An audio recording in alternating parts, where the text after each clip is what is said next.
हम जो पाठ पढ़ने जा रहे हैं उसका नाम है अन्याय के खिलाफ।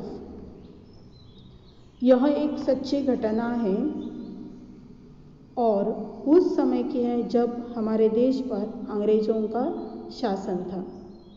यह घटना 1922 की है, जब भारत देश अंग्रेज़ों का गुलाम था और अंग्रेज़ भारतीय लोगों पर अत्याचार करते थे। अंग्रेज शासन अपने स्वार्थ पूर्ति के लिए, अपना स्वार्थ पूरा करने के लिए भारत के लोगों को डरा धमकाते थे, उन्हें धमकियां देते थे। फिर भी इन धमकियों के खिलाफ लड़ने की हिम्मत रखने वाले भी उनमें लोग थे। इसी के बारे में आज हमें पढ़ना है। ऐसे जो लोग थे वे आंध्र प्रदेश के थे, जिसे आज हम तेलंगाना भी कहते हैं। आंध्र प्रदेश के कोया आदिवासी और उनके नेता का नाम था श्रीराम राजू। इन्होंने किस प्रकार अन्याय के खिलाफ आवाज़ उठाई, यह हमें देखना है। आंध्र के घने जंगलों के बीच ये कोया आदिवासी रहते थे। सीधी सादी खेती के माध्यम से रोजी रोटी जुटाया करते थे, अपना निर्वाह करते थे, अपना और परिवार का पेट भरते थे। पर जब अंग्रेज़ों ने उनके बीच आकर अपना हक जमाया, उनका जीवन मुश्किल हो गया। अंग्रेज़ों ने एक योजना बनाई। वे घने जंगलों और पहाड़ों को चीरकर एक सड़क बिछाना चाहते थे, सड़क बनाना चाहते थे और इसके लिए उन्हें मजदूरों की ज़रूरत थी। जब यह सवाल तहसीलदार के सामने आया तो उनकी निगाह यानी उनकी दृष्टि जो है वो किस पर पड़ी, तो कोया आदिवासियों पर। और उस तहसीलदार का नाम था बेस्टियन। ये बेस्टियन को काम सौंपा गया। शासन यानी सरकार ने उसे ये काम सौंपा दिया, ये जिम्मेदारी सौंपी। बेस्टियन जो था वह बहुत अखड़ और क्रूर था, उसे किसी की दया नहीं आती थी। वह सीधा आदिवासियों के गाँव में गया और बड़े घमंड के साथ चिल्ला चिल्ला कर बोला, 2 दिन में जंगल में सड़क बनाने का काम शुरू होगा और तुम्हें इस काम के लिए हाँ कहना होगा, इस काम पर पहुंचना होगा। अगर तुम नहीं आए तो अंग्रेज सरकार का ये हुक्म है, यह जान लो। यानी उन्हें धमकी दी और बेचारे आदिवासी लोग चुप रह गए, क्योंकि उनको मार्गदर्शन करने वाला कोई नहीं था। वे उन घने जंगलों के बीच अकेले पड़े थे।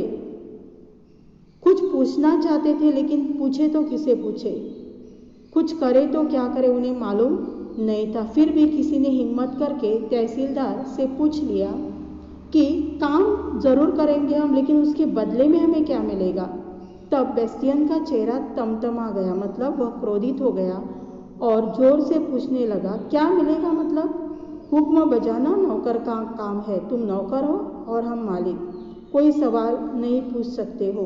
बेचारे आदिवासी सहम गए, मतलब डर गए और काम पर जाने लगे। उनका मन नहीं मान रहा था, वे अपमान से अंदर ही अंदर घुट रहे थे, अपमान को सह रहे थे, गुस्से से सुलग रहे थे। जैसे आग सुलगती है वैसे उनका गुस्सा अंदर ही अंदर सुलग रहा था। और सौभाग्य से उन्हीं दिनों में एक साधु जंगलों में आकर रहने लगा था और उस साधु का नाम था आल्लूरी श्रीराम राजू, जो हाई स्कूल तक पढ़ा लिखा था और उसके बाद अगली पढ़ाई छोड़कर वो 18 वर्ष की उम्र में साधु बन गया था। जब वो जंगलों में रहने आया तो आदिवासी लोगों से अच्छी तरह हिल मिल गया, उनकी पहचान हो गई। लोग अपनी दुख दर्द की कहानी उन्हें सुनाते थे और पूछते थे कि कैसे अपने कष्टों से छुटकारा पाए। तब श्रीराम राजू ने आदिवासियों को समझाया, अत्याचार के सामने दबना नहीं चाहिए, हमें अत्याचार सहना नहीं चाहिए। तुम सभी को काम पर जाने से मना करना चाहिए, मतलब ना कहना चाहिए। श्रीराम राजू की बात सुनकर आदिवासियों में हिम्मत आई। श्रीराम राजू ने उन्हें बताया कि किस प्रकार देश में लोग अंग्रेज़ों के खिलाफ लड़ रहे हैं, अंग्रेज़ों के अत्याचारों के खिलाफ लड़ रहे हैं, आवाज़ उठा रहे हैं। और उनको मार्गदर्शन करने वाला एक मशहूर नेता है जिसका नाम गांधी जी है। गांधी जी का कहना है कि भारत के लोगों को अंग्रेज सरकार का सहयोग नहीं करना चाहिए। अगर कोई अंग्रेज अन्याय करेगा तो हम अन्याय सहने से इनकार करेंगे।